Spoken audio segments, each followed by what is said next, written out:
Bell के नाम से बहुत ही कम छिटपुट बेलें और पत्ते भी बहुत कम, लेकिन फल जितने नोट्स हैं हर नोट्स पर आपको परवल ही परवल लटकती हुई नजर आएंगी। और ऊपर बांस के सहारे जमीन से 3 फीट की ऊंचाई पर नेट को टांग दिया गया है और नेट के ऊपर लटकती हुई बेलें और बेलों से नीचे लटकती हुई ये परवल। और ये परवल कैसे उगाया, इसकी पूरी जानकारी आज मैं आपको इस वीडियो में देने वाला हूं और साथ ही साथ ये भी बताने वाला हूं कि परवल की खेती में कौन सी दवाई का स्प्रे कब और कितने मात्रा में किया जाता है। परवल की खेती में क्या वो सावधानी है जिसे आपको बरतनी ही होगी, नहीं तो आपकी सारी के सारी फसल बर्बाद हो सकती है। तो ये जो आप अपने स्क्रीन पर देख पा रहे हैं ये हमारे परवल की खेती है, जो इस बार परवल की उपज में बहुत ज़्यादा इजाफा हुआ है। तो इस तरह की परवल की खेती मैंने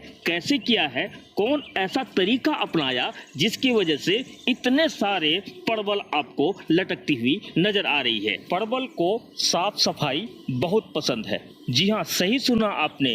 परवल की खेती में जितने अच्छे तरीके से आप साफ सफाई रखेंगे, यानी कि उसकी निराई गुड़ाई करेंगे, उतना ही आपका परवल में उपजाऊ ज़्यादा आएगा। और नीचे इस तरह से जो नए नए ब्रांचेस निकल रहे हैं, जैसे कि गुलाब के पौधों में आपने देखा होगा, नीचे के जितने भी ब्रांचेस हैं जिसे आप सकड़ कहते हैं, उन सकड़ को हटाना जरूरी है। अगर आप नहीं हटाएंगे तो आपके जो ऊपर जो बेलें हैं उन बेलों में फल कम आएगा और आपकी फसल में नुकसान हो सकते हैं, क्योंकि ऊपर की जो बेलें हैं ये पतली पतली बेलें हैं और ये फलदार बेलें हैं, और नीचे से जितने भी ये सकड़ निकल रहे हैं इनमें फल बहुत कम लगते हैं और ये बेलें मोटे भी होती है। हालांकि छिटपुट फल इसमें लगता है, कुछ फलों की कुर्बानी देनी होगी। इसे आप रहने देंगे तो आपके पूरे खेत में बेल ही बेल छा जाएगी और आपके परवल बहुत कम लगेंगे। चलिए अब दूसरी सावधानी की बात कर लेते हैं।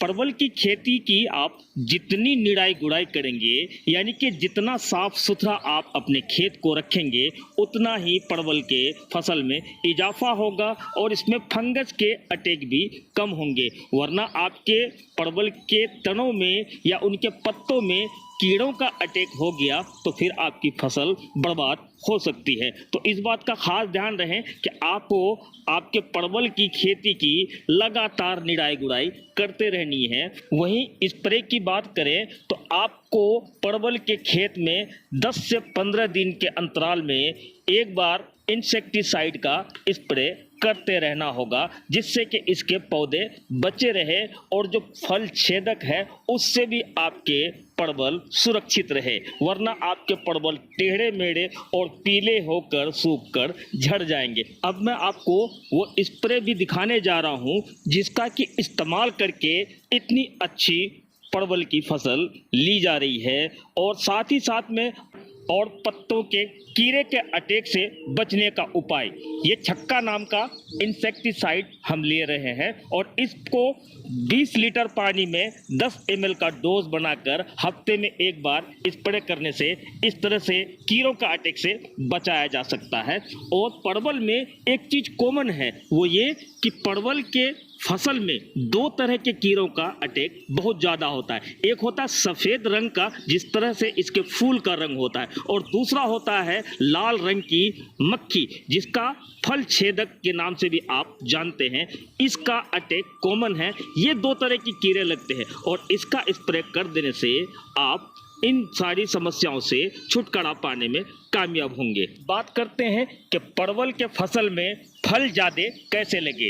ये डायमंड नाम का हमने प्लांट ग्रोथ रेगुलेटर का इस्तेमाल किया है, जिसे आप हर तरह की सब्जी में इस्तेमाल कर सकते हैं। इसका काम होता है प्लांट के तनों को, पौधे के तनों को ग्रोथ लाना, बूस्ट करना, और जब प्लांट के तने में ग्रोथ आएगी, वो बूस्ट होगा तो उसमें फूल भी बहुत ज़्यादा लगेंगे, तो फल भी अच्छा खासा लगेगा। इसका इस्तेमाल आप 20 लीटर पानी में 10 से 15 ml का डोज बनाकर फूल के समय स्प्रे